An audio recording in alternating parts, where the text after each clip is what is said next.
भिंडी में सिर्फ एक चीज मिलाकर लगा लो, आपके सफेद बाल जड़ से बिल्कुल काले हो जाएंगे।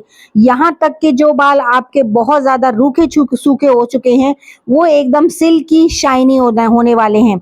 अगर आपके सर पे गंजापन आ गया है तो यहाँ पर आपके नए बालों की ग्रोथ होगी, और जो बाल आपके पुराने सफेद हो चुके हैं बिल्कुल, वो आपके जड़ से काले होंगे। तो चलिए इन भिंडियों को कैसे लगाना है अपने बालों में वो देख लेते हैं। साथ ही साथ इन भिंडियों को आप किस तरीके से लगाएंगे जिससे आपका एक एक बाल जड़ से काला तो होगा ही होगा, साथ ही साथ बालों की क्वालिटी बहुत ज्यादा अच्छी होने वाली है। तो यहाँ पर हमने 6 से 7 भिंडी ली हैं। भिंडी आप अपनी बालों की लेंथ के अकॉर्डिंग ले सकते हैं। मेरे बाल अच्छे खासे हैं इसलिए मैं थोड़ा ज्यादा ले रही हूँ। अगर आपके छोटे बाल हैं तो यहाँ पर आप भिंडियों की क्वांटिटी थोड़ी सी कम कर सकते हैं।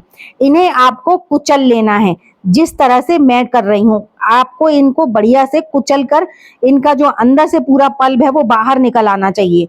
इस तरीके से आपको इन्हें कूट लेना है, और कूटते कूटते ये बढ़िया से मथ जानी चाहिए। इनमें से ना जेल सा निकलने लगेगा, इतना कूटिएगा इनको।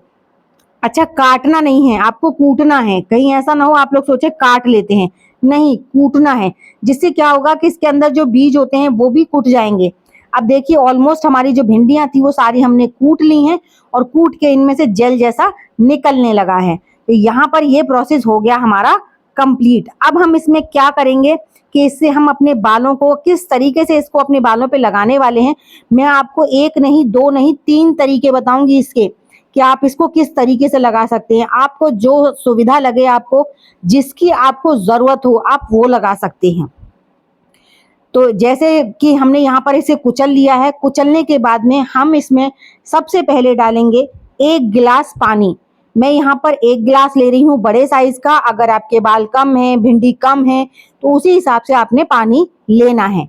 उसके बाद हम यहाँ पर डालेंगे 1 चम्मच कलौंजी, साथ ही साथ 1 चम्मच, यहाँ पर 1 से 2 चम्मच हम मेथी दाना और फ्लैक्सीड डालेंगे। तो यहाँ पर देखिए मैंने फ्लैक्सीड डाले हैं, और चावल डालेंगे यहाँ पर। मेथी दाने की जगह या फ्लैक्सीड एक चीज आप ले सकते हैं। 2 बड़े चम्मच यहाँ पर हमने चावल डाले हैं, जिन्हें हमने पहले ही साफ कर लिया था। अब इनको रख दिया है हमने सबको बॉईल होने के लिए। जैसे ही हम इन्हें बॉईल करने के लिए रखते हैं ना, तो ये इतना बढ़िया सा जेल बनकर तैयार हो जाता है, जो हमारे बालों के लिए ना इतना इतना ज्यादा अमेजिंग है, जिससे आपके बाल इतनी जल्दी बड़े होंगे, बालों की लेंथ बढ़ेगी, बालों की क्वालिटी बढ़ेगी, बालों में थिकनेस आएगी, और बाल जो आपके एकदम बेजान हो चुके थे रूखे सूखे, वो इतने ज्यादा सिल्की सॉफ्ट हो जाएंगे कि आपका हाथ हटाने का मन ही नहीं करेगा बालों से।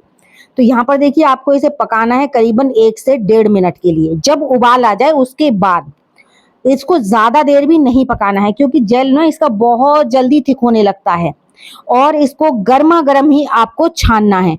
जैसे ही इसके चावल सॉफ्ट हो जाएं, जो हमने फ्लैक्स सीड डाले हैं वो सॉफ्ट हो जाएं, तब आपको इसे उतार लेना है। तो यहाँ पर अभी हल्के से टाइट हैं चावल, इसलिए मैं इसे पका रही हूँ। मतलब कहने का यह है कि 2 मिनट में ये पक जाते हैं। जैसे ही उबाल आएगा, तो इसमें 2 से 3 उबाल आएंगे। तो मुझे यहाँ पर अपने बालों की लेंथ के अकॉर्डिंग थोड़ा सा पानी कम लग रहा है, तो मैंने थोड़ा सा पानी और डाल दिया है इसमें, और हमने इसको दोबारा से मिक्स कर लिया है। और अब इसको हम, जैसे ही ये गरम गरम है ना, थोड़ी देर और पकाएंगे, और इसे फटाफट से बड़े वाले स्टेनर से छान लेंगे या फिर कपड़े से। बाकी आपको छोटे वाले स्टेनर से आप सोचो छन जाएगा, तो नहीं छनेगा, जेल निकलता ही नहीं है। इसीलिए या तो आपको बड़े वाले स्टेनर का यूज करना है, या फिर आपके पास बड़ा स्टेनर नहीं है, इस तरह का नहीं है, तो आप यहाँ पर कपड़े का इस्तेमाल कीजिएगा। तो कपड़े में जब छानिएगा जब हल्का सा ठंडा हो जाए, लेकिन स्टेनर में आप गर्मा गर्म छान लीजिए, वरना निकलेगा नहीं। तो देखिए अब हम इसको पूरा स्टेनर में डाल देंगे, और बढ़िया तरीके से ये जेल निकाल कर हमें मिल जाएगा। अब ये जो जेल है ना, अगर आप इसे इसी तरीके से लगाना चाहते हो, तो सिंपल इसी को अपने बालों पे लगाओ शैम्पू से 1 घंटे पहले। लेकिन जब ठंडा हो जाए तब, गर्म मत लगाइएगा बालों में। बाल अगर गर्म लगाया तो बाल खराब हो जाएंगे आपके, ठीक है। लेकिन मैं किस तरीके से बना रही हूँ वो तो इतनी ज्यादा अमेजिंग रेमेडी है, अगर आपने वीडियो पूरी देख ली ना तो मजा ही आने वाला है। तो देखिए यहाँ पर पूरा जेल हमने इसमें से निकाल लिया है। जो बाकी जेल बचा है ना, उसे मैं एक साइड में रख दूंगी कढ़ाई में, ताकि ये धीरे धीरे पूरा जेल जो है वो निचुड़ आए, ठीक है। और इसको मैं साइड में ठंडा होने देती हूँ। तो यहाँ पर ये जो हमें जेल मिला है, इससे आपके बालों की, अगर आपके बालों में लेंथ नहीं बढ़ रही है, आपके बाल बहुत ज़्यादा रूखे सूखे हैं, तो बस इसी जेल को आप लगा लीजिए अपने बालों में शैम्पू से 1 घंटे पहले ठंडा करके, ठीक है। लेकिन मैं क्या करने वाली हूँ, इसको तो ठंडा करूंगी, अभी मैं एक रेमेडी का पार्ट और बनाने वाली हूँ। अब कुछ लोगों के हेयर्स जो हैं वो बहुत कम उम्र में सफ़ेद होने लगते हैं और वो कलर करना चाहते नहीं है, मेहंदी का जो लाल कलर है वो उन्हें पसंद नहीं आता है, तो उसके लिए एक सब्स्टिट्यूट लेकर आई हूँ मैं आपके लिए। यहाँ पर लेना है आपको अदरक, और अदरक को लोहे की कढ़ाई में आपने तोड़ लेना है, इतना नहीं, इससे थोड़ा सा कम, थोड़ा सा अदरक मैं इसमें से कम करूंगी, और इसको आपने इसे बढ़िया तरीके से लोहे की कढ़ाई में तोड़ लेना है। अब इस अदरक का इस्तेमाल आप कैसे करेंगे वो भी जरूर देखिएगा। वीडियो में ना मैंने आपको 3 तरीके बताए हैं, तो तीनों तरीके में से जो भी तरीका आपको आसान लगे, जिस भी तरीके से आप इसे एफर्ट लगाना चाहें उस हिसाब से कर सकते हैं। तो देखिए मैंने अदरक को कुचल लिया है। अदरक कुचलने के बाद में जैसा कि हमने पहले किया था कि इस कढ़ाई में भी हम 1 गिलास पानी डालेंगे। ये हमारा एक सिरम बनकर तैयार हो रहा है, वो हमारा जेल था, ये हमारा सिरम बनकर तैयार हो रहा है, ठीक है। तो जेल आप लगाना चाहें तो आप वीडियो को वहीं पर छोड़कर जा सकते हैं। अब अगर आप सिरम लगाना चाहते हैं, सिरम किसके लिए है? जिनके सर पे बाल नहीं है, जिनके उम्र से पहले बाल सफेद हो रहे हैं, जिनके बाल बहुत ज्यादा झड़ रहे हैं, उनके लिए ये सिरम है, ठीक है। तो इस सिरम को बनाने के लिए अब हमने यहाँ पर 1 गिलास पानी डाल दिया। 1 गिलास पानी डालने के बाद इसको भी हम फिर से लेकर चलते हैं गैस पर। इसे भी हम गैस पर रखेंगे और इसमें उबाल दिलवाएंगे। साथ ही साथ इसमें भी हम कुछ चीजें और डालेंगे। तो जैसे ही अदरक पक जाता है उसी टाइम पर हम लेंगे कम से कम 20 लौंग। तो मैंने यहाँ पर 20 लौंग लिए हैं। लौंग से ये मत सोचिएगा कि आपके बाल खराब हो जाएंगे, बिल्कुल नहीं, इतने मस्त बाल हो जाते हैं। ये बढ़िया कलर आता है बालों में कि आप मार्केट पे जो कलर कराते हैं ना, भूल जाएंगे मार्केट में का कलर। उसके बाद 1 मुट्ठी मैंने यहाँ पर मेथी दाना और 1 मुट्ठी प्याज के छिलके, ये सारी चीजें डाल दी। अब इसको डालने के बाद हमें बढ़िया से पकाना है जब तक कि प्याज के छिलकों का कलर चेंज ना हो जाए, मेथी दाना सॉफ्ट ना हो जाए, तब तक आपको इसे पकाना है बढ़िया तरीके से। ये वो मैजिकल सिरम है जो गंजे सिर पे भी बाल उगा सकता है, लेकिन बस आपको लगाना आना चाहिए। और मैं जिस तरीके से लगाती हूँ ना, उस तरीके से तो आप खुद हैरान रहने वाले हैं। तो यहाँ पर देखिए इसको भी करीबन 2 मिनट आपको पकाना है। 2 मिनट में ये तैयार हो जाएगा। और मैं क्या करती हूँ, मैं ना सिर्फ महीने में 1 बार लगाती हूँ इसको, वो भी सिर्फ गर्मियों में। विंटर्स में तो बिल्कुल भी नहीं लगाती हूँ। पूरे 6 महीने मेरे बाल इतने मस्त रहते हैं, मुझे कुछ भी लगाने की जरूरत नहीं पड़ती। लेकिन गर्मियों के जो 6 महीने रहते हैं ना, उनमें मैं हर महीने लगाती हूँ। बाकी मेरे 6 महीने वैसे ही कट जाते हैं। तो यहाँ पर देख सकते हैं, क्योंकि मेरे साथ क्या है कि जैसे हल्का सा कोल्ड, सर्दियाँ स्टार्ट होती है ना, अगर मैंने सिर पे ज़रा सा कुछ भी ठंडा रख लिया तो मेरे सिर में दर्द होना शुरू हो जाता है। इसीलिए मैं सर्दियों में कुछ भी नहीं लगाती, लेकिन गर्मियों में भरपूर लगाती हूँ, जिससे मेरे बाल जो 6 महीने ना इतने मस्त रहते हैं और एक भी बाल सफ़ेद नहीं दिखाई देता, होता ही नहीं है। तो यहाँ पर देखिए इसको भी हमने छान लिया। अब हमारे पास एक सिरम मिल गया, एक जेल मिल गया। अब अगर आपके बालों में आप इसे सिरम को एज इट इज लगाना चाहते हैं तो पहले थोड़ा सा इसमें नारियल का तेल डालिए, करीबन 1 चम्मच, और इसे अच्छे से मिक्स कर लीजिए और फिर ठंडा करके इसे किसी भी स्प्रे बॉटल में भर लीजिए। स्प्रे बॉटल में भरने के बाद में अब आपने अपनी रूट्स में हफ्ते में कम से कम 2 से 3 दिन स्प्रे करनी है अपने बालों में। और इसको करने के बाद में हेयर वॉश करने की जरूरत बिल्कुल नहीं पड़ती है, ना स्मेल आती है ना कुछ, बहुत मस्त रहता है। लेकिन मैं क्या करती हूँ, महीने में जब 1 बार लगाती हूँ, मैं लेती हूँ फिर से एक लोहे की कढ़ाई। अब इस कढ़ाई में सबसे पहले डालूंगी मैं गुड़हल का पाउडर।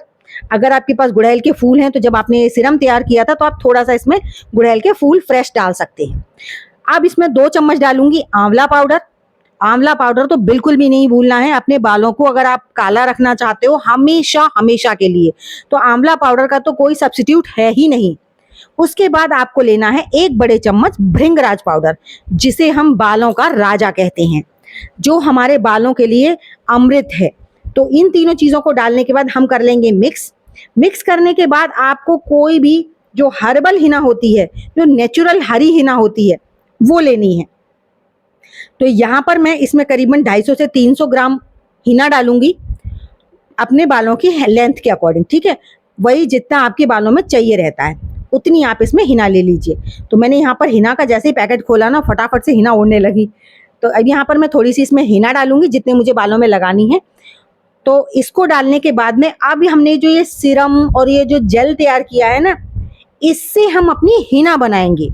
इससे फ़ायदा क्या होगा, ज़्यादातर क्या होता है जिन लोगों को हिना लगाते हैं ना डायरेक्ट, तो एक तो बाल ड्राई करता है हिना, कुछ लोग एग नहीं डालना चाहते हिना में, कुछ लोग मतलब प्योर वेजिटेरियन होते हैं जो मेहंदी में भी अंडा नहीं डालना चाहते। अंडा अगर डाल लेते हैं तो उससे क्या होता है बाल थोड़ा सिल्की हो जाते हैं, लेकिन नहीं डालना चाहते कुछ लोग, तो उनके लिए ये भिंडी वाला जेल बहुत अच्छा है। इसमें डालकर लगाइए। अब ये जो पानी हमने बनाया, जो सिरम बनाया, इससे ना आपके बालों में वो कलर, वो शाइन वो आने वाली है, और आपके बाल ना लाइफ में कभी भी सफ़ेद नहीं होंगे अगर आप ये रेमेडी ट्राई करते रहेंगे, लगाते रहेंगे हर महीने मेरे कहने से। अगर आपके बाल सफ़ेद हो भी चुके हैं तो उनमें अगर आपने, जैसे आपके बाल सफ़ेद हो गए तो स्टार्टिंग में 2 महीने में इस रेमेडी को 3 बार लगा लीजिए। आपके बालों का ना वो कलर हो जाएगा जो बरगंडी कलर होता है, जो नेचुरल ब्लैक कलर होता है, वो आ जाएगा आपके बालों में। इसे अच्छे से मिक्स करके ओवरनाइट के लिए आपको इस मेहंदी को इसी कढ़ाई में रखना है। ओवरनाइट, कम से कम ओवरनाइट, ज़्यादा से ज़्यादा आप 2 दिन भी रख सकते हो अगर आपको ज़्यादा ही डार्क कलर चाहिए। तो बहुत ही प्यारा सा शेड आ जाता है बालों में। इससे ना रेड कलर नहीं आता बालों में, जो मेहंदी का नेचुरल रेड कलर होता है वो नहीं आता, क्योंकि इसमें हमने जो जेल और सीरम डाला है वो उसकी वजह से। मेहंदी काफ़ी ज़्यादा अच्छी है मेरी। अब इसे मैं कवर करके रख दूंगी और सुबह देखिए लगाना कैसे है वो देख लेते हैं, क्योंकि मेहंदी लगाने का तरीका सबसे ज़्यादा मैटर करता है। तो यहाँ पर देखिए रूट्स में अच्छे से मेहंदी लगनी चाहिए, और इस तरीके से लगाइए कि आपके बालों का एक एक जो बाल है ना आपके सर का, वो कवर अप हो जाए इस मेहंदी से। स्टार्टिंग हमेशा बीच से कीजिए, आप इसको राउंड राउंड करके फिर इसका जूड़ा बनाते जाइए। इससे क्या होता है कि आपका एक एक बाल जो है ना वो मेहंदी में कवर हो जाता है। जैसे आप लगाते समय अगर 1-2 बाल स्किप भी हो गया है ना, तो जब आप उसके ऊपर लपेटा लगाते हैं जूड़े का, तो सारे बाल उस मेहंदी से टच होते होते पूरे बाल कलर हो जाते हैं, सबको पोषण मिल जाता है। मेन मोटिव क्या है हमारा, मेरे बाल सफ़ेद नहीं है, मेरा मोटिव रहता है मेरे बालों को पोषण मिले, तो उसके लिए ये रेमेडी बहुत अच्छी है। तो आप देख सकते हैं मेरा एक एक बाल बढ़िया है, काला है, घने हैं, लंबे हैं, लेकिन और सिल्की हैं, लेकिन फिर भी मैं इस रेमेडी को लगाती हूँ। क्यों? कि मैं नहीं चाहती, मैं 40+ हूँ, मैं नहीं चाहती कि मेरे बाल आगे भी कभी सफ़ेद हों, मुझे कभी कलर पर जाना पड़े। जिससे क्या होता है कि ज़्यादातर ना कलर पर जाने से बालों का क्वालिटी बिल्कुल ख़त्म हो जाती है, उनकी लाइफ बिल्कुल ख़त्म हो जाती है। लोगों के मैंने देखा इतने अच्छे-अच्छे बाल थे, जिन्होंने कलर लगाना शुरू किया ना तो सारे बाल चले गए। तो इसलिए मैं तो कभी कलर नहीं लगाती, और मेरी सासू माँ इतने प्यार से मेहंदी लगाती हैं, इतने अच्छे से लगाती हैं, जिससे ना मेरा एक एक बाल पूरी तरह से जड़ तक मतलब काला हो जाता है। और इस रेमेडी को ना मैं लगाकर कम से कम 2 से 3 घंटे रखूंगी, उसके बाद नॉर्मल पानी से धो लूंगी, और कम से कम 2 दिन में बालों में कुछ भी नहीं लगाऊंगी, ना ऑयल ना शैम्पू। उसके बाद मैं फिर दोबारा से ऑयलिंग करके तब शैम्पू करूंगी। तो देखिए मैं ना अपने बालों को धोकर आ गई हूँ, और बाल मेरे सूख भी गए हैं, है ना। तो अब आप बालों की क्वालिटी देख सकते हो, बाल एकदम सिल्की है। वरना आप कभी भी देखो मेहंदी लगाने के बाद ना बाल बहुत ज़्यादा ड्राई हो जाते हैं, लेकिन आप देख सकते हो मेरे बाल एकदम सिल्की हो रखे हैं। रीज़न वही, हमने जो जेल वगैरह यूज़ किया है ना वो। और कलर की बात करें, आप देख सकते हो कितना बढ़िया प्यारा सा शेड आया है बालों में। और इससे ना मुझे ये इसलिए अच्छा लगता है कि इसे आप एक बार लगा लो, 6 महीने के लिए फ्री हो जाती हूँ मैं तो। जैसे आप मार्केट वाला जो कलर लगाते हो, बहुत आसान है उसे लगाना, 15-20 मिनट लगाओ, साफ करो, हो गया। अब भाई इसे 2-3 घंटे रखना पड़ता है। लेकिन क्या आपने कभी सोचा है कि जो हम कलर लगाते हैं मार्केट वाला, वो हर 10 दिन बाद फिर यहाँ से हमारे व्हाइट बाल भी तो दिखने लगते हैं, उसको भी तो फिर रिपीट करना पड़ता है ना बहुत जल्दी। लेकिन इसके साथ ऐसा नहीं होता। आपके, अगर जैसा मैंने स्टार्टिंग में आपसे कहा, अगर आपके बाल बहुत ज़्यादा सफ़ेद हैं तो आप महीने में, स्टार्टिंग में 2 महीने, बस महीने में 2 से 3 बार लगाना शुरू करो। फिर पता है आपको 6-6 महीने ज़रूरत नहीं पड़ेगी कलर लगाने की। और इस तरीके से जब आप मेहंदी लगाओगे ना, तो जो आपके अंदर से बाल निकल कर आएंगे वो हमेशा काले ही निकल कर आएंगे। मैं आपको बता चुकी हूँ मैं 40+ हूँ, लेकिन मेरी स्किन भी और मेरे हेयर्स भी बहुत अच्छे हैं। वो इसलिए कि मैं हमेशा होम रेमेडीज़ पे रहती हूँ। अब मैं क्या करूँगी, 2 दिन बालों को ऐसी हवा लगने दूंगी, फिर 2 दिन बाद मैं इनमें ऑयलिंग करूँगी, फिर मैं शैम्पू करूंगी, और शैम्पू हमेशा मेरा हर्बल रहता है, रीठा आंवला शिकाकाई। मैं इसी से सिर धोती हूँ, कभी भी मैं मार्केट वाला शैम्पू नहीं यूज़ करती। वही रीज़न है कि हमारे बाल अभी भी बहुत अच्छे हैं, और हमारी पूरी फैमिली के ही बाल बहुत अच्छे हैं। सिर्फ यही कारण है कि हम मतलब मार्केट बेस्ड शैम्पू वगैरह को यूज़ नहीं करते। और देखिए कुछ ऐसा होता है कि पानी की वजह से बाल खराब हो जाते हैं, तो उनको तो हमेशा हर्बल पे ही रहना चाहिए। तो इस तरह से आप भी ज़रूर ट्राई कीजिएगा, और अपना फीडबैक मेरे साथ ज़रूर शेयर कीजिएगा। और अगर आपकी कोई भी क्वेरी हो ना, तो आप पूछिएगा ज़रूर, मैं आपको ज़रूर रिप्लाई करूँगी। तो आई होप मेरी आज की वीडियो आपको अच्छी लगी होगी। अच्छी लगी हो तो लाइक शेयर कीजिएगा, चैनल पर पहली बार आए तो सब्सक्राइब जरूर कीजिएगा। तो चलिए एक ऐसी नई सी अमेजिंग सी वीडियो के साथ मैं मिलूंगी आपको अपनी नेक्स्ट वीडियो में। तब तक के लिए बाय बाय।